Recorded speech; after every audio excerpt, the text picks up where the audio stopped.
de la tercera semana. En la tercera semana algunos pacientes llegan a presentar alguna mejoría en signos epiteliales, ya sean digestivos, respiratorios o cutáneos, y esto es relativamente proporcional con la recuperación de la inmunidad celular y humoral. ¿Listo?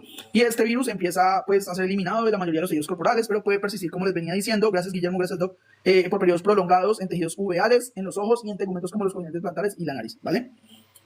Hacia los últimos días de la tercera semana, estamos hablando de los días 17 a 21, dependiendo de la cepa viral, como le decía yo a Karen, que no sé si ya se nos unió, el virus tiene varias cepas, y la capacidad de respuesta inmunológica del paciente, puede ocurrir la infección de las fibras del bulbo olfatorio y de las células endoteliales y ependimales modificadas del plexo coroideo, en el cuarto ventrículo y en las demás células ependimales que recurren al sistema ventricular. Entonces, para los que estaban diciendo, doctor, ¿en qué semana se contagia el virus o se replica el virus del sistema nervioso central? Final de la tercera semana, ¿listo? Primero se replica en células o fibras nerviosas del tejido del bulbo olfatorio y después se replica en células endoteliales y ependimales del plexo coroideo, ¿listo? Y aquí es donde empieza la cuarta semana de la infección.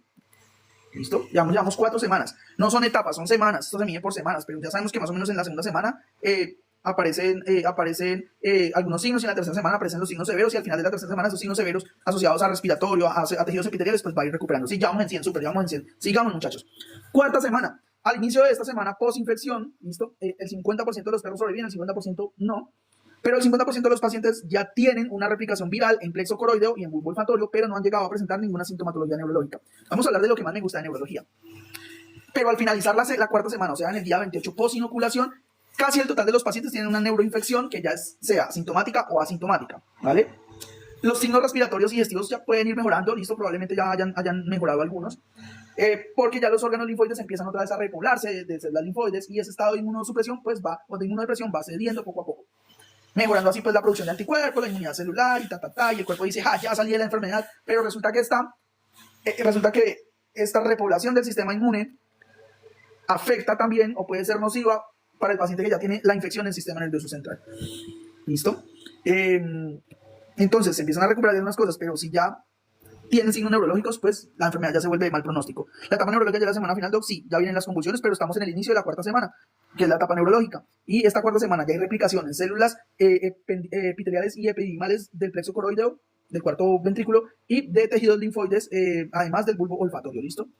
Ya el virus aquí se localiza en el sistema nervioso, en el tejido nervioso, y va e infecta los astrocitos, básicamente, ¿listo?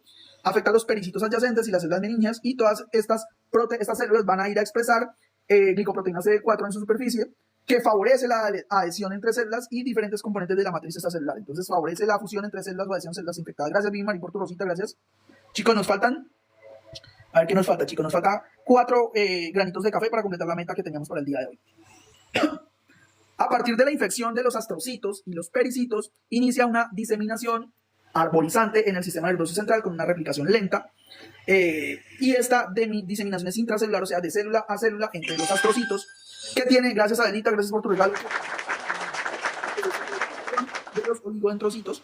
Y es aquí donde se presenta la desmielinización de la vaina de mielina, pero sin daño en los axones neuronales, ¿vale? Recuerden, como les decía la otra vez en un live, la neurona está compuesta por un cuerpo, por un citoplasma, por un núcleo y por un axón, y ese axón está rodeado de vainas de mielina que producen mielina, y la mielina es una sustancia, una proteína, que lo que hace es acelerar los impulsos nerviosos, ¿cierto? Tanto así que si yo chuzo mi dedo, pues va a viajar ese impulso rápido al cerebro, y por las mismas vainas de mielina me lo va a devolver, pero si hay destrucción de esas vainas de mielina, pues esa devolución de impulsos eléctricos, tanto sensoriales como motores, pues se va a ver afectada, ¿vale?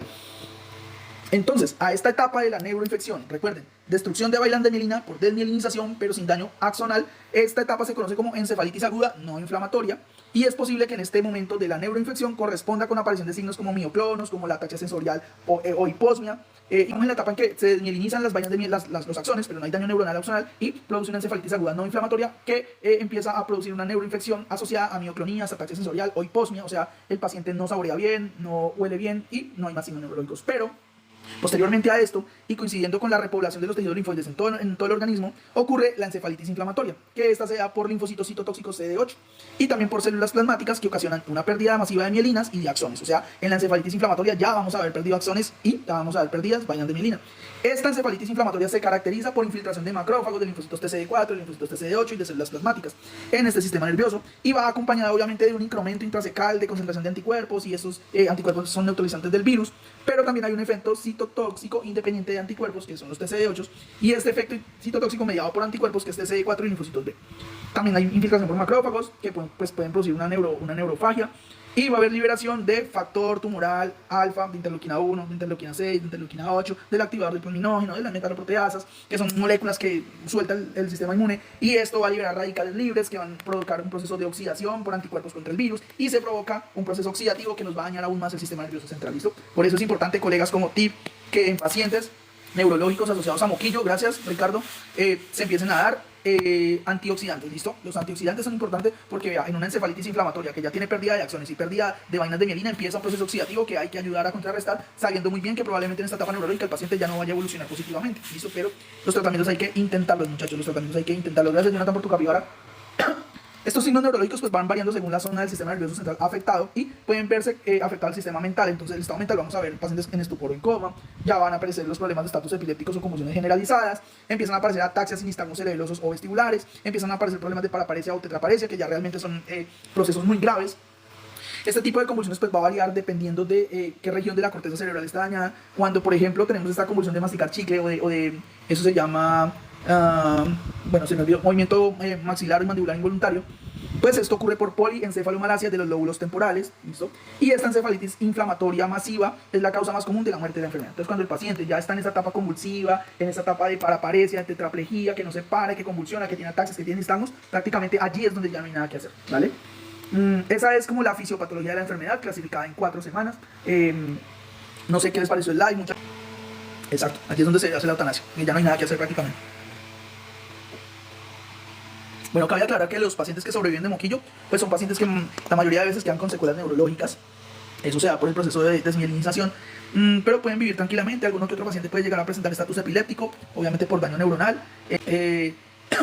Ya quita mucho. Cuando el virus entra al sistema nervioso central, las principales células afectadas, aparte de los oligodendrocitos y los astrocitos, son las neuronas. ¿Listo? Claro, mi dibujo es una obra de arte, muchachos, de la neurología. Aprecienlo. Está dibujando el Da Vinci de Temu. ¿Listo? Hagan de cuenta que lo que dibujé acá, colegas, no se vayan a reír de mi dibujo, es la neurona. ¿Listo? La neurona es esta que está en azul. El núcleo, el citoplasma, esas son unas extensiones citoplasmáticas. El axón hace parte de una extensión citoplasmática. Y acá terminamos en las uniones presinápticas. ¿Listo? Esto que ve acá de cafecito son las vainas de mielina, donde va la mielina, valga la redundancia, y estas vainas de mielina están compuestas por oligodendrocitos y por astrocitos, que son células que están alrededor de la neurona, apoyándola en todo el tema de impulso neurológico y demás. El virus viene y destruza, va y ataca los oligodendrocitos, va y ataca los astrocitos y por lo tanto ataca las vainas de mielina. Por lo tanto los impulsos neurológicos se vuelven más lentos y el intercambio de sustancias entre una neurona y la otra también. Y ahí es donde se ve la afectación de las placas neuromusculares, empiezan a aparecer las mioclonías, empiezan a aparecer los otros signos neurológicos asociados a una infección con moquillo canino y ahí es donde aparece la encefalitis inflamatoria. ¿Listo? ¿Qué es lo que pasa cuando vacunamos? ¿Listo? Voy a hablar de las vacunas de los cachorros. Esto es el plan X, que esto es, bueno, anticuerpos y demás. Y esto, el plano X es las semanas de edad.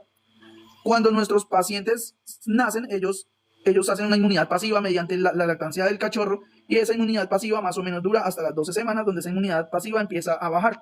Por lo tanto, acá hay algo de inmunidad pasiva, digamos que son las primeras 3 semanas. Acá hay otro lugar que es entre los 12 semanas. Este es el espacio ideal para vacunar, ¿listo? Y después de las 12 semanas, pues esa inmunidad pasiva empieza a bajar, ¿listo? Entonces estas son acá donde empieza a bajar. ¿Qué hacemos nosotros con las vacunas? Cuando ya las defensas empiezan a bajar, nosotros colocamos la vacunación para que esta curva se mantenga, esta curva de anticuerpos se mantenga y el perro no esté susceptible a las enfermedades. Y sí, muchachos, yo como dibujante soy un excelente veterinario. ¿Qué estrategias de vigilancia epidemiológica se utilizan para detectar brotes? Karen, es muy difícil. A ver, sí hay estrategias de vigilancia epidemiológica. Por ejemplo, cuando el doctor Andrés detecta tantos positivos en onda, está haciendo vigilancia epidemiológica y él ha detectado los brotes. Pero si esa información no se comparte, pues es muy complicado. No se comparte y los tutores tampoco la entienden, porque es culpa de los tutores que no entienden el por qué nosotros nos estamos vacunar.